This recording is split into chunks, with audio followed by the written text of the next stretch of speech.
우리나라의 2차전지 양극재 업체다라고 한다면 에코프로비엠, LNF, 포스코 케미칼 정도를 떠올립니다. 그런데요, 코스모 신소재를 빼면 많이 섭섭한데요.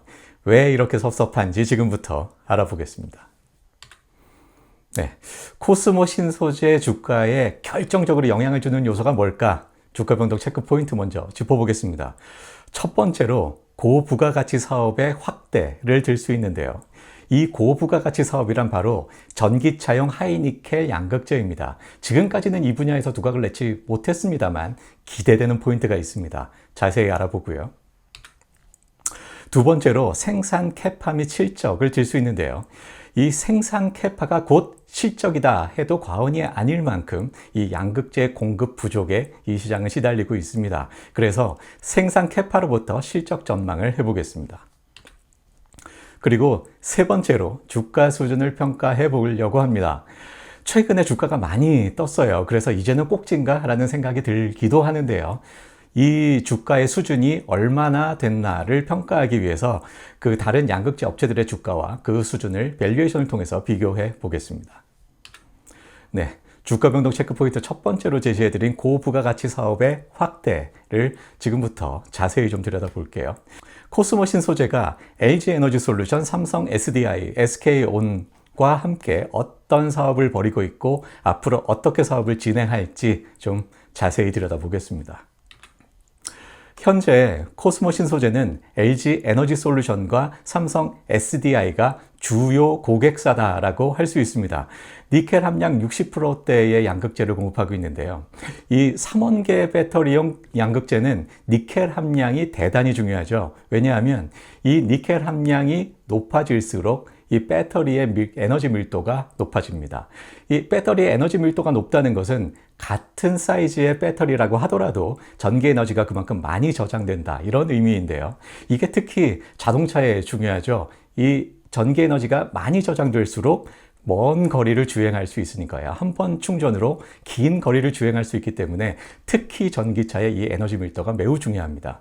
그래서 3원계 배터리를 우리나라는 많이 쓰고요. 그 중에서도 니켈 함량이 매우 높은 그런 그 3원계 배터리를 많이 사용을 하고 있는데요. 근데 니켈 함량 60%는 좀 아쉬워요. 최근에 니켈 함량 80% 이상이 전기차의 프리미엄급에 사용되고 있습니다. 그래서 니켈 함량 60%는 좀 부가가치가 낮고요. 그리고 삼성 SDI는 전기차가 아닌 ESS용으로 사용하고 있습니다. 그래서 더더욱 부가가치가 좀 낮은 측면이 있죠. 그런데요, 이 코스모 신소재가 LG에너지솔루션의 니켈 함량 80%대의 하이니켈 양극재를 그것도 전기차용으로 지금 공급을 타진하고 있다라는 소식이 들립니다. 이르면 올해 하반기부터 이 양극재를, 하이니켈 양극재를 EV용으로 공급할 수 있을 것 같은데요. 기대되는 포인트고요. LG에너지솔루션에 이런 납품이 가능하다라고 한다면 이 납품 레퍼런스를 가지고 SK온 등 다른 업체로도 확대할 수 있을 것 같습니다. 지금 SK온도 평가 중이라고 하고 있네요.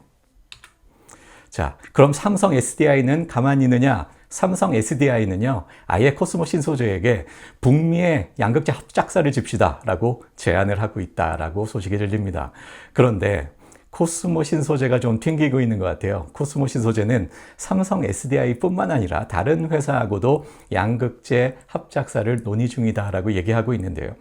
그런데 과거부터 아주 끈끈하게 삼성 SDI와 코스모 신소재가 사업을 하고 있는 것을 감안할 때 다른 회사보다는 삼성 SDI하고 합작사를 한다면 결국 삼성 SDI가 아닐까라고 생각됩니다.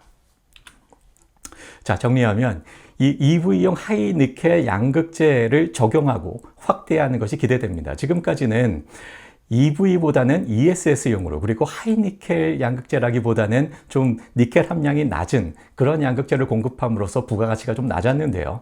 고부가가치의 EV용 하이니켈 양극재를 공급함으로써 그 매출이 크게 확대될 것을 기대해 보고요.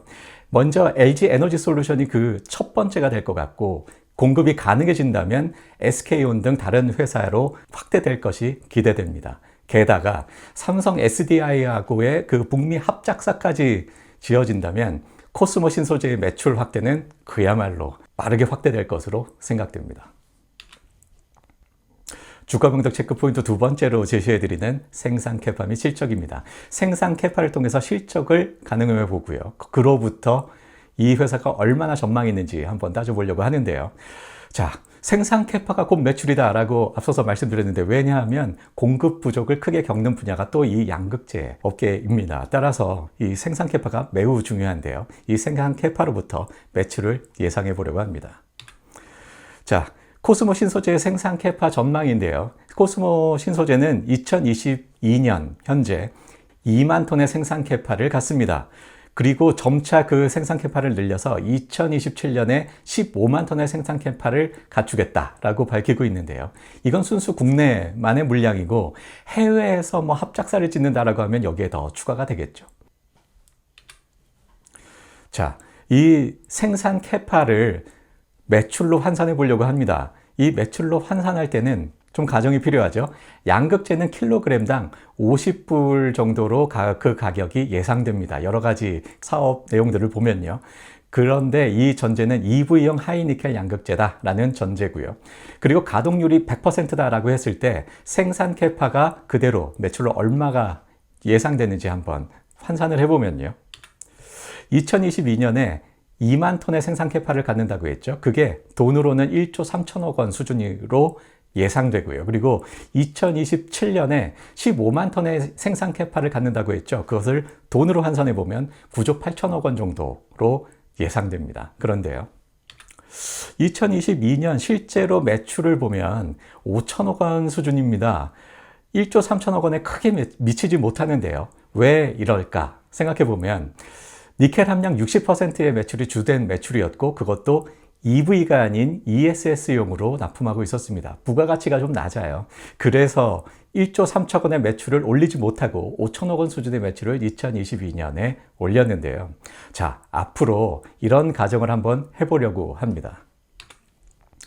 앞으로 캐파를 계속해서 늘리겠다라고 했잖아요. 순조롭게 늘릴 수 있다라고 가정을 하고요. 그리고 증가한 캐파의 대부분은 EV용 하이니켈 양극재를 생산하는 데 투입된다라고 생각해 보고요. 그리고 그렇다면 킬로그램당 50불의 가격을 받을 수 있을 거고요. 그리고 매년 연간 3%의 가격 인상이 가능하다라고 했을 때 매출을 생각해 보면요. 점차 그 매출이 증가해서 2027년 9조 8천억 원의 포텐셜을 갖고 있습니다만, 거의 도달한 7조 2천억 원의 매출이 예상됩니다. 자, 앞으로 순조롭게 EV용 하이니켈 양극재를 공급함으로써 결국은 그 포텐셜을 거의 다 활용할 수 있겠다라고 할 수 있겠습니다.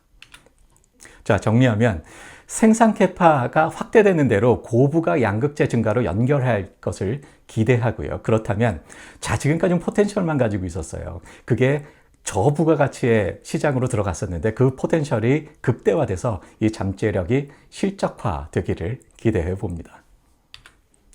자, 주가 변동 체크 포인트 세 번째로 제시해드리는 주가 수준 평가입니다. 최근에 주가가 많이 떴죠? 이제는 꼭진가 알아보기 위해서 밸류에이션을 해보려고 하고요. 그 밸류에이션은 PER 밸류에이션을 먼저 해보려고 합니다.